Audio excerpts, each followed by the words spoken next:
महात्मा गांधी की doctor बी आर अम्बेडकर के doctor बी आर अम्बेडकर के बोलो भारत माता के बोलो भारत माता के खुलुमबाय बेखौबो आरो लोगोसे 15 आगस्टनि बयनिसिमबो जय हिन्द वन्दे मातरम सालाम जासिहरनाय जाबाय। आरो लोगोसे जोंहा दिनै बेंगलरावसो दं नालाय आङो बेंगलरखौ एसे आलादा नुदों फालिनायफोरखौ।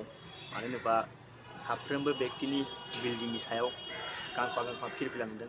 मानो होनोबा आं गामिनिफ्रायसो फैदों नालाय बेंगलराव फैनानै माबायदि फालिखौ नुफैबाय आङो। मानो होनोबा जोंनि गामि ओनसोलाव जोंनि आरो बर'फ्राथ' माखासेयानो गोरिबखा नालाय बे गोरिबनि थाखायनो बेफोरबायदिखौ लगायनो हाया आरो इसेबां माबा गैया। दा अब्लाबो मोजां मोनदों बिसोरनि फालिनायखौ नुनानै। मानो होनोबा गंफ्रोमबो बिल्डिङावनो बेबायदि आंनि उनाव थानाय बायदि गंफ्रोमबो बिल्डिङाव साफ्रोमबो मालिकनि गंफ्रोमबो बिल्डिङाव फिरफिला नुजोबदों। आरो बिसोरनि फालिनाया जोबोद मोजां। मानो होनोबा जोंनि आसामावथ' बिदि नुवाखैमोन आङो फार्स्ट टाइम बेयाव फैनानै बिदि नुफैबाय। मानो होनोबा साफ्रोमबोनि न'खराव बिदि नुदोंमोन। एबारफोरसो फालिदों नामाथाय आंबो मोजाङै मिथिला सोंहरनायबो जायाखै गामिफ्रावबो। दा जेखिजाया फालिदोंबाथ' मोजाङानो। दा नैबेयाव नुनानै आं नैबेबायदि गंफ्रोमबो बिल्डिंनि सायाव फिरफिला नुनानै आं जोबोद गोजोननाय मोनदों आरो। मानो होनोबा बिल्डिंनि सायाव फैयोब्ला माने गोसोखौनो गावखौनो बिराद मोजां मोनो। मानो होनोबा फिरफिलाखौ नुयोना सोरगिदिं एक्सुवेलि 15 आगस्टखौल' फालिलासिनो बे फिरफिलाखौ बोसोरफ्रोमबो दोनोब्ला आंनिबो एसे साबसिन जागौमोन आरो। दा माबायदि दोनदों बिल्डिंनि सायाव आं नोंथांमोननो खोन्थानि। माने साखाथियाव थानाय गंफ्रोमबो बिल्डिङावनो फिरफिला दंजोबो। आं नोंथांमोननो बेखौ देखायनो।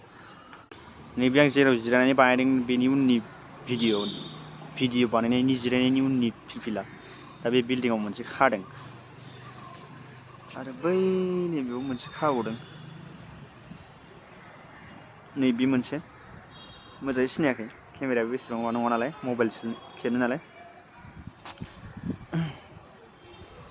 ओमफ्राय नैबे मोनसे आंनि बिल्डिंनि बियो आं थानाय बिल्डिंनि सानि बियो दा जेराव आं दं।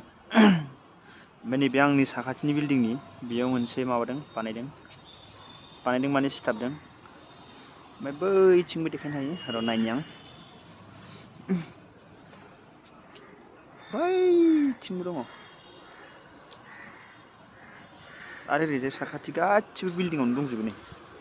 दा आं थानायाव एसे मोजाङैनो दं बिल्डिङा। माने बै नैफोर गासिबो फिरफिला गोजा बिल्डिङाव गासिबो फिरफिला गोजा बेफोरो नैबे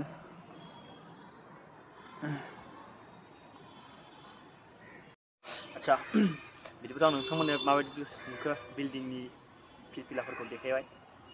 मोजाङैनो खालामदों बिथांमोना। दा आंबो बेरायनोसो थांनो सानदोंमोन नाथाय एसे लोमजानानै दङ देहायाबो गाज्रि। खामानियावबो थाङाखै आङो ओंखायनो दा आरो खामानियाव थाङाबा बेरायनो थाङोब्ला मालिकफोरखौ एसे गाज्रि मोनो। खामानियाव थाङालासिनो हनै 15 आगस्टनि बेरायहैदों ओरै जागोन ना। ओंखायनो रुमावनो थानानै भिडिअ बानायबाय आं। दा नोंथांमोना आंनि भिडिअखौ माबायदि मोनखो लाइक खालामदो आरो कमेन्ट खालामदो आरो शेयार खालामदो आरो चेनेलखौ साबस्क्राइब खालामना होदो जाहाथे आंबो गोदान गोदान भिडिअ लाबोबाय थानो हायो आरो आंनि भिडिअ बानायनायखौ नोंथांमोना बयनिबो सिगां नुनो मोनो। गोजोन्थों। वन्दे मातरम। जय हिन्द।